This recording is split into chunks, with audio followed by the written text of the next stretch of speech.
This week at NASA. Today, I'm happy to announce that the Boeing company has selected Florida for its Commercial Crew Program Office. A new partnership has been formed between NASA and Space Florida to occupy, use, and modify the Kennedy Space Center's Orbiter Processing Facility, OPF-3, the Space Shuttle Main Engine Processing Facility, and Processing Control Center. The 15-year use permit deal is the latest step Kennedy is making in its transition from a historically government-only launch complex to a multi-user spaceport. Kennedy and the entire Space Coast have been synonymous with NASA's historic 30-year shuttle program, as well as America's first 50 years in human spaceflight. And the agreement that we've reached today with Spaceport Florida will help set up an even brighter future. Space Florida, the state's aerospace economic development agency, is leasing OPF-3 to the Boeing company to manufacture and test the company's crew space transportation spacecraft. Development of the CST-100, a reusable capsule-shaped spacecraft to transport up to 7 people, or a combination of people and cargo, to space, is expected to create as many as 550 jobs along the Space Coast. 40 meters away from docking, the Progress's core's automated rendezvous antenna has been retracted. The Russian Progress 45 cargo ship docked to the International Space Station, delivering almost 3 tons of food, fuel, and supplies to the residents of the complex. Capture, we have indicator mode. Docking confirmed. The unmanned resupply ship automatically linked up to the Pirs docking compartment on the Russian segment of the station. And liftoff of the Soyuz booster and the Progress 45 resupply ship bound for the International Space Station. The arrival of the spacecraft came 3 days after its launch from the Baikonur Cosmodrome in Kazakhstan, in a successful comeback from the failure of a similar Soyuz booster on August 24th that resulted in the loss of Progress 44. It also happened 11 years to the day after the docking of Expedition 1, when NASA astronaut Bill Shepard and Russian cosmonauts Yuri Gidzenko and Sergei Krikalev arrived at the orbiting outpost aboard a Russian Soyuz capsule, becoming the first inhabitants of the ISS. There has been an uninterrupted human presence there ever since.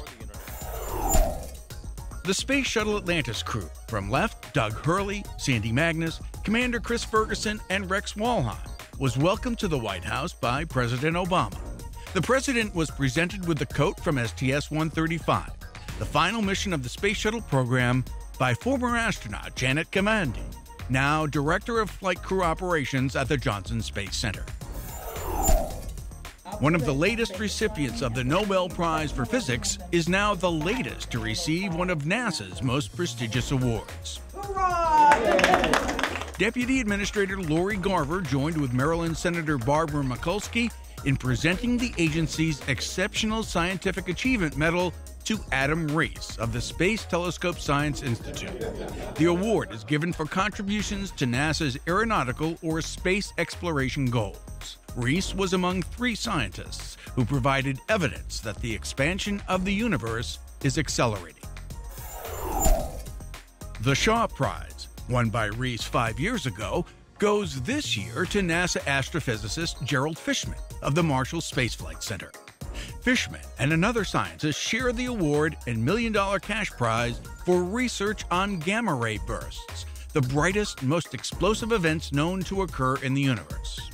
Fishman, a NASA astrophysicist since 1974, is a co-investigator on the Gamma-Ray Burst Monitor, a key instrument aboard the Fermi Gamma-Ray Space Telescope.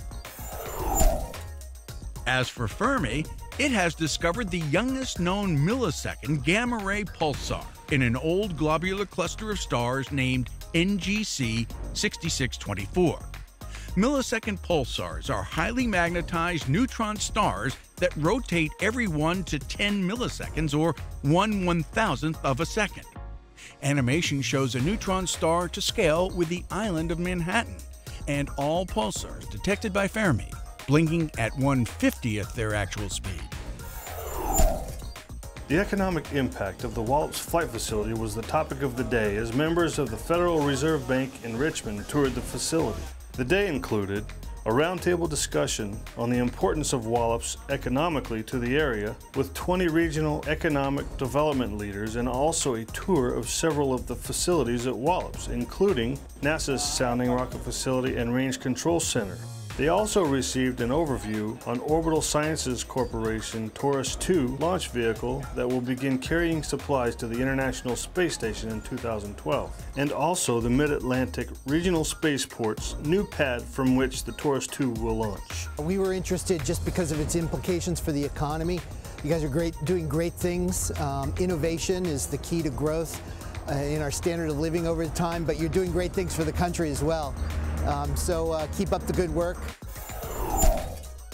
NASA couldn't achieve the big things that we do were it not for small business. Administrator Charlie Bolden led the list of speakers at NASA's 4th Annual Small Business Symposium and Award Ceremony. Small Business Subcontractor of the Year. The two-day event once again helped inform company executives and employment specialists about opportunities the agency provides for small businesses in exploration and science missions, as well as other programs.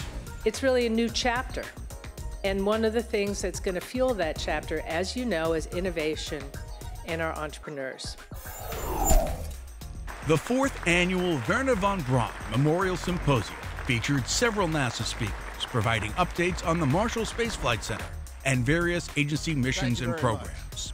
The 3-day event, held at the University of Alabama Huntsville, also hosted panel discussions on a wide range of topics, including NASA's exploration roadmap, energizing commercial space, integrating robotic and human exploration, and national space policy.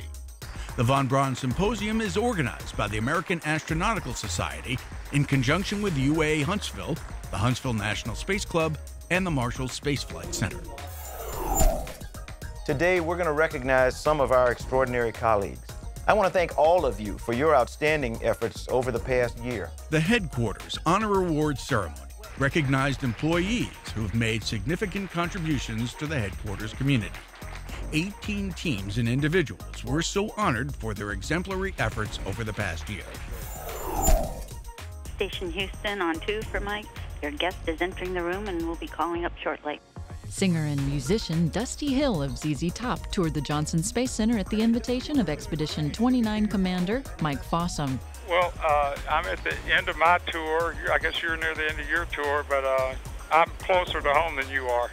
Hill visited the Mission Control Center, where he spoke with Fossum and flight engineers Sergei Volkov and Satoshi Furukawa aboard the International Space Station.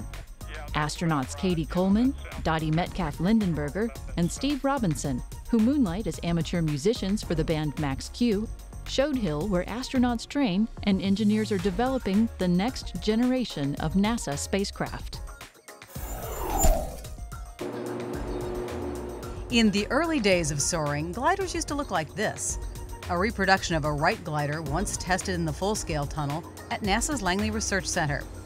Then along came a Langley researcher in the 1940s and 50s, Francis Rogallo, and the Rogallo Wing.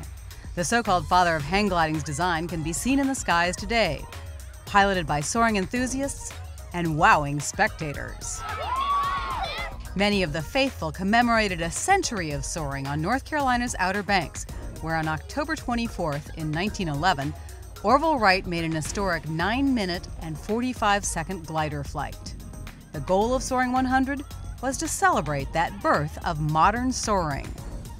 At the Wright Brothers Memorial, NASA Langley technicians demonstrated how the science of flight has changed. One of the things on the Harrier is that the vectored engines, they would turn them, the same thing as the Osprey, is they would turn the engines and vector the thrusting to give it this takeoff and landing. And it's doing the same thing with this, you know, it turns and varies its thrust as it does on the Osprey also. Nearby at Jockey's Ridge State Park, an exhibit from NASA's Johnson Space Center helped visitors soar far above the clouds and into space. They even had a chance to feel a piece of the moon. You know, you touch the Earth rocks all the time and you don't think much about it. And then you touch something that comes from outer space. That's pretty neat. Another Soaring 100 attraction that participants found pretty neat? A man dressed up as one of the Tusken Raiders from the movie Star Wars. And that's This Week at NASA. For more on these and other stories, log on to www.nasa.gov.